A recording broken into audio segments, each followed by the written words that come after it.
গণতান্ত্রিক উত্তরণে গভীর সংকটে বাংলাদেশ, দেশজুড়ে এক নৈরাজ্যকর পরিস্থিতি। অন্তর্বর্তী সরকারের ১ বছর পূর্তি হয়েছে। গণ অভ্যুত্থানের পর সমাজ, রাষ্ট্রে বৈষম্য দূর, মৌলিক সংস্কার সহ জনগণের আকাশচুম্বী প্রত্যাশার মধ্যে গঠিত হয়েছিল অন্তর্বর্তী সরকার। কিন্তু রাজনৈতিক মহল সহ নানা জায়গায় আলোচনা, ১ বছরের মধ্যে জনগণের প্রত্যাশা ও প্রাপ্তির মধ্যে বিস্তর ফারাক। কোন পথে যাচ্ছে বাংলাদেশ জানিয়ে দেব বর্তমান পরিস্থিতি নিয়ে।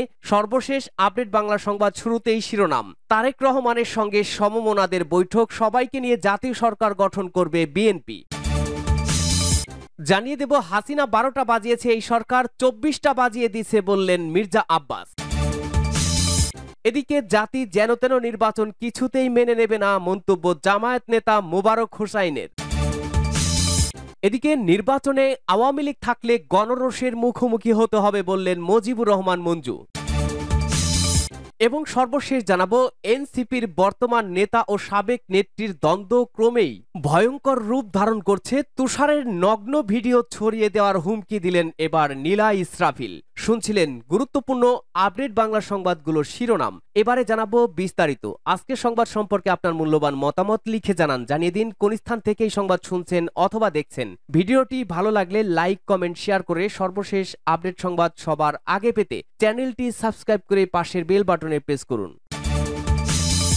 তারেক রহমানের সঙ্গে সমমনাদের বৈঠক, সবাইকে নিয়ে জাতীয় সরকার গঠন করবে বিএনপি। আগামী ফেব্রুয়ারির প্রথমার্ধে রমজানের আগে জাতীয় সংসদ নির্বাচনের ঘোষণার পর মিত্রদের সঙ্গে বৈঠক শুরু করেছে বিএনপি। শনিবার দ্বিতীয় দিনের বৈঠকে 18টি দলের নেতারা অংশ নেন। রাজধানীর গুলশানে বিএনপি চেয়ারপারসনের রাজনৈতিক কার্যালয়ে অনুষ্ঠিত এই বৈঠকে নির্বাচন সহ সাম্প্রতিক নানা ইস্যু নিয়ে আলোচনা হয়। এতে লন্ডন থেকে ভার্চুয়ালি যুক্ত ছিলেন বিএনপির ভারপ্রাপ্ত চেয়ারম্যান তারেক রহমান। তিনি আগামী দিনে একসঙ্গে ঐক্যবদ্ধভাবে কাজ করার প্রত্যয় ব্যক্ত করে নেতাদের উদ্দেশ্যে বলেন, আমরা যারা বিগত দিনে ঐক্যবদ্ধ ছিলাম, আন্দোলন সংগ্রামে রাজপথে ছিলাম, জনগণের ভোটে যদি বিএনপি রাষ্ট্র ক্ষমতায় যায় তাহলে সবাইকে নিয়েই জাতীয় সরকার গঠন করা হবে। প্রত্যাশা ব্যক্ত করে তিনি বলেন, আসন্ন জাতীয় নির্বাচনের মধ্য দিয়ে জনগণের রায়ে আমরা বাংলাদেশকে একটি গণতান্ত্রিক কল্যাণ রাষ্ট্র হিসেবে গড়ে তুলতে পারব।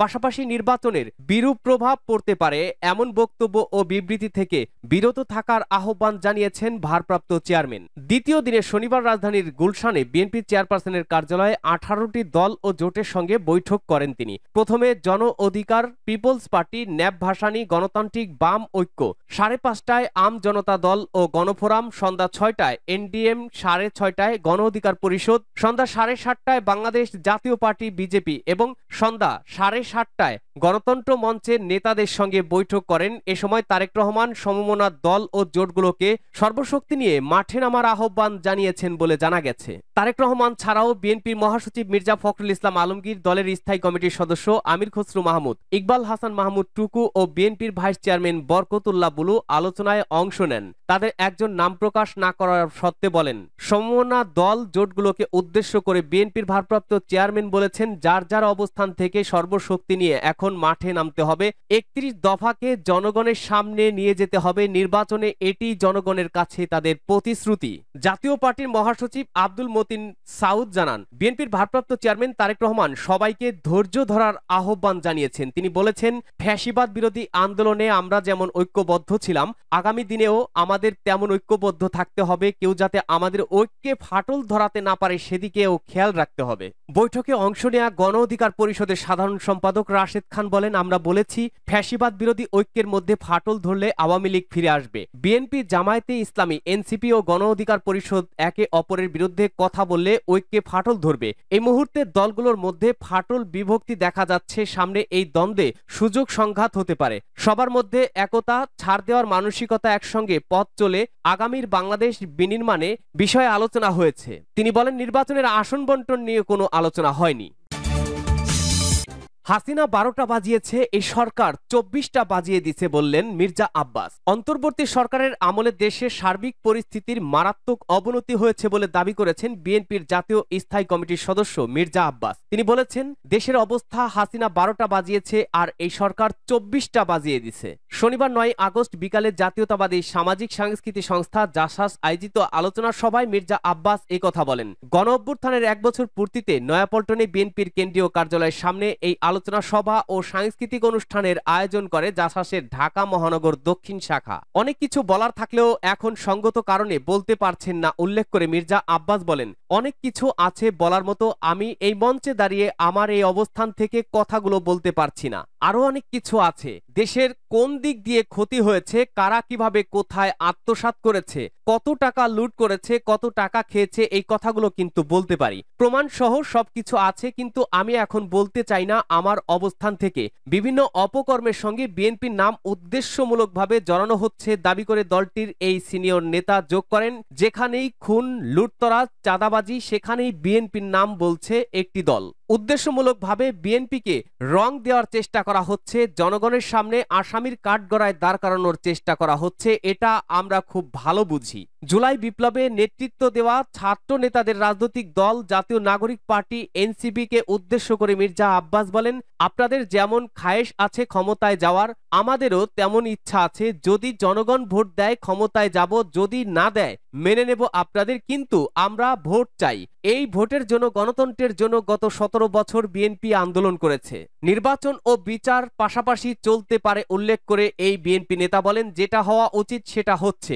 জুলাই আগস্টে যারা হত্যাকাণ্ড চালিয়েছে, সেই প্রশাসনের লোক হোক, সাধারণ মানুষ হোক, শেখ হাসিনা হোক কিংবা অন্য কেউ হোক, তাদের বিচারটা করা দরকার, খুব জরুরি। বিচার কাজ খুব তাড়াতাড়ি শেষ হয় না। বিচার এবং নির্বাচন পাশাপাশি চলবে, দুটো পাশাপাশি চলতে কোনো অসুবিধা নেই, কিন্তু বিচারের আগে নির্বাচন হওয়া যাবে না, এগুলো বলবেন না। জাতি যেনতেন নির্বাচন কিছুতেই মেনে নেবে না বলেছেন জামায়াত নেতা মোবারক হোসাইন। বাংলাদেশ জামায়াতে ইসলামীর কেন্দ্রীয় নির্বাহী পরিষদ সদস্য, যশোর কুষ্টিয়া অঞ্চল পরিচালক জনাব মোবারক হোসাইন বলেছেন, ফ্যাসিবাদের পতনের পর দেশবাসীর প্রত্যাশা অনেক। এমত অবস্থায় জাতি যেনতেন নির্বাচন কিছুতেই মেনে নিবে না। সরকারকে অবশ্যই অবাধ, সুষ্ঠু, গ্রহণযোগ্য নির্বাচনের ব্যবস্থা করতে হবে। এজন্য প্রয়োজন ন্যূনতম সংস্কার। শনিবার সকালে কুষ্টিয়া জেলা জামায়াত আয়োজিত জেলা আমির অধ্যাপক মাওলানা আবুল হাশেমের সভাপতিত্বে অনুষ্ঠিত রুকন সম্মেলনে প্রধান অতিথির বক্তব্যে তিনি একথা বলেন। ন্যূনতম সংস্কার ও লেভেল প্লেইং ফিল্ড নিশ্চিত করা ছাড়া নির্বাচন সুষ্ঠু হওয়া সম্ভব নয়। নির্বাচন সুষ্ঠু হতে আরেকটি শর্ত হলো নিরপেক্ষ প্রশাসন। প্রশাসনের সকল ক্ষেত্রে ফ্যাসিবাদের দোসররা এখনো বহাল তবিয়তে। এই প্রশাসন দিয়ে সুষ্ঠু নির্বাচন কোনোভাবেই সম্ভব নয়। প্রশাসনকে ঢেলে সাজাতে হবে। তিনি আরো বলেন, অন্তর্বর্তী সরকারকেই জুলাই যোদ্ধাদের আইনগত সুরক্ষা দিতে হবে। এই বিষয়টি পরবর্তী সংসদের জন্য কিছুতেই ঝুলিয়ে রাখা যাবে না। তাছাড়া শহীদ ও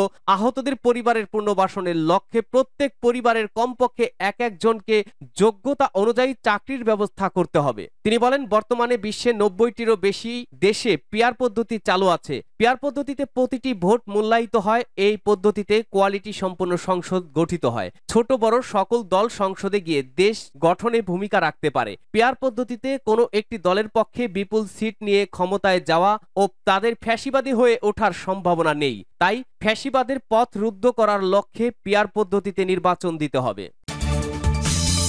নির্বাচনে আওয়ামী লীগ থাকলে গণরোষের মুখোমুখি হতে হবে বলেছেন মুজিবুর রহমান মঞ্জু। এবি পার্টির চেয়ারম্যান মুজিবুর রহমান মঞ্জু বলেছেন, পতিত আওয়ামী লীগের অধিকাংশ নেতাই গণহত্যা, লুটপাটের সঙ্গে যুক্ত ও গণধিকৃত। তাই তারা নির্বাচনে এলে গণরোষের মুখোমুখি হতে হবে। এতে পরিস্থিতি সামাল দেওয়া যাবে না। কাজেই তাদের নির্বাচনে অংশগ্রহণ সম্ভব নয়। শনিবার বাংলাদেশ চলচ্চিত্র উন্নয়ন কর্পোরেশনে এফডিসি ডিবেট ফর ডেমোক্রেসি আয়োজিত সংসদীয় বিতর্ক অনুষ্ঠানে প্রধান অতিথির বক্তব্যে তিনি এসব কথা বলেন।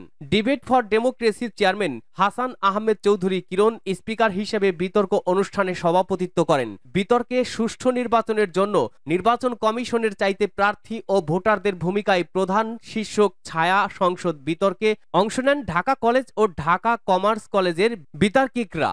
মুজিবুর রহমান মঞ্জু বলেন, নির্বাচনে অংশ নেওয়া যে দল বা প্রার্থী ফাউল করবে, নির্বাচন কমিশন তাকেই লাল কার্ড দেখানোর সক্ষমতা ও সাহস থাকতে হবে। না হয় নির্বাচন সুষ্ঠু করা কোনোভাবেই সম্ভব হবে না। ঐক্যমত্য কমিশনে জুলাই জাতীয় সনদ তৈরির ক্ষেত্রে বেশ কিছু প্রস্তাবে নোট অব ডিসেন্ট দেওয়ার প্রসঙ্গ টেনে তিনি বলেন, একটি দল অনায়াসে ক্ষমতায় চলে আসবে নির্বাচনের আগেই এই ধারণা সৃষ্টি হওয়াটা সুষ্ঠু নির্বাচনের জন্য বিপজ্জনক। এই ধারণা সংশ্লিষ্ট দলের জন্য যেমনই ক্ষতিকর, তেমনি অন্য অংশগ্রহণকারীদের মধ্যেও শঙ্কা তৈরি করবে।